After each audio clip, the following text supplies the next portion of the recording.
So if you saw my video I posted earlier this week, I talked about how the community needed to calm down a little bit after there was lots of talk about how GTA 6 is going to be delayed, and I gave my thoughts and a few reasons as to why GTA 6 wouldn't be delayed. And of course, you've probably already seen by now, Take-Two have confirmed in their latest earnings call last night that GTA 6 is still, of course, on track for its full 25 release date. Here is Strauss Zelnick, the Take-Two CEO, confirming the full 25 release date himself in the call. Looking ahead, this calendar year is shaping up to be one of the strongest ever for Take-Two, as Sid Meier's Civilization 7 launched in early access today with the official launch on February 11th. And we also plan to release Mafia: The Old Country in the summer, Grand Theft Auto 6 in the fall, and Borderlands 4 before year-end. Now after this, Strauss gets a direct question in regards to his fiscal 26 pipeline and is asked if he is reaffirming these launch times for games, or is this just a continuation of the information that they previously provided and they're waiting for some news or updates from Rockstar Games. And Strauss pretty much went on to reaffirm the schedule for the calendar year and isn't just giving previous answers later on in the pipeline. Here is that clip. Hey guys, Strauss, Carl Laney, Nicole, nice quarter. Thanks for taking our questions. Just two from us. Curious on your fiscal 26 pipeline, the 3 games. Are you reaffirming launch and timely expectations, or is this more of a continuation of the previously provided slate with updates to come from your studios as new information becomes available? So on the first point, yes, we did today reaffirm our schedule through the remainder of the calendar year. I think we were pretty clear about that. Of course, this is great news for GTA fans, and Strauss is actually confirming that everything is still on track. Later on in the call, Strauss was also asked about the GTA fan base and how many players they expect GTA 6 to bring back into the franchise. His response gives us an insight into Take-Two's approach to the game, and it's safe to say it's a pretty promising one that should result in an incredible game. Here's that clip.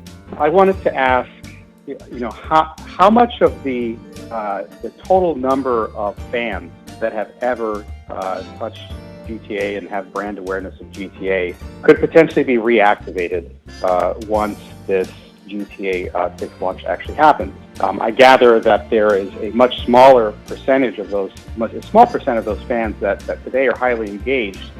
But with the launch of GTA 6, it will become an intergenerational franchise, the first title having been released around the year 2000. So I could very easily see a dad playing GTA with his son after having not played the game for a couple of decades. So do you have a sense, of relative to the current base of players that's highly engaged, what the base of lapsed players that may potentially come back could be? Like, is it 1 times as big, twice as big? Any kind of framework there to help us think about this launch would be great. Well, I appreciate the question and the sort of the sentiment underlying the question. It sort of falls into the category of how high is up, and I decline to ever predict that. We believe that arrogance is the enemy of continued success. We run scared. We're looking over our shoulder. Our competitors are not asleep. So what do we do about that? We try to be the most creative, the most innovative, and the most efficient company in the entertainment industry. And Rockstar Games in particular seeks perfection in everything they do. And we believe that if we do that right and we focus on delivering for consumers, that's our best opportunity to succeed. To answer your question mathematically, it's pretty interesting if you look at GTA 5, because that title crossed 3 console generations and still remains a best-selling title, having sold in over 210 million units. GTA Online, now over 10 years old, still has enormous ongoing engagement. So there's certainly evidence that if you give consumers what they want, they will show up for it and they will stick around loyally for a very long time. Equally, we have enormous respect for how hard that is to do. With regard to the upcoming release of GTA 6, obviously this is a console release. We know what the current console install base looks like. So, there is the broad universe of console owners to look at, and that is something to be mindful of. At the same time, we don't spend a lot of time looking at sort of attach rates, which I think is basically the question you're posing, because that'll take care of itself if we do a great job. Now, are we aware of who our consumers are, and do we know how to market them and target them? We do. We have an extraordinary corporate consumer database with, I think, nearly 1 million records in it. We observe, of course, all privacy regulations, but we are able to market to a significant portion of that database.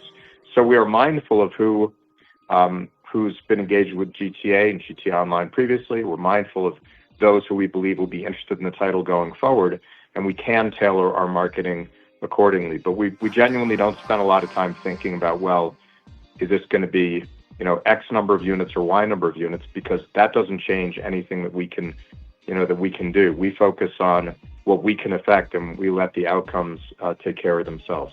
Now, I want to reiterate what I said in my previous video. Everyone needs to stay calm. There has been no official indication that GTA 6 is delayed, and if you see YouTubers or posts online claiming otherwise, just remember that as of now, it's just clickbait and probably a load of rubbish. And obviously, while of course delays are always a possibility in game development, for the time being, we can be optimistic that GTA 6 is still on schedule and will remain so. And for those of you who get worried about the lack of updates, just remember that Rockstar and Take-Two have a history of keeping things under wraps and allow fan speculation to build the hype. And this strategy was almost further emphasised by Take-Two's head of finance, Lainey Goldstein. When asked about marketing expenses, Lainey explained that they don't really start heavy marketing until much closer to release, especially when a game has an online component. And that's exactly what seems to be happening with GTA 6. And you could even say the same about GTA 5's DLC updates when they come out. They don't actually officially get released until a week before the update is happening. And so that is, of course, another example of how they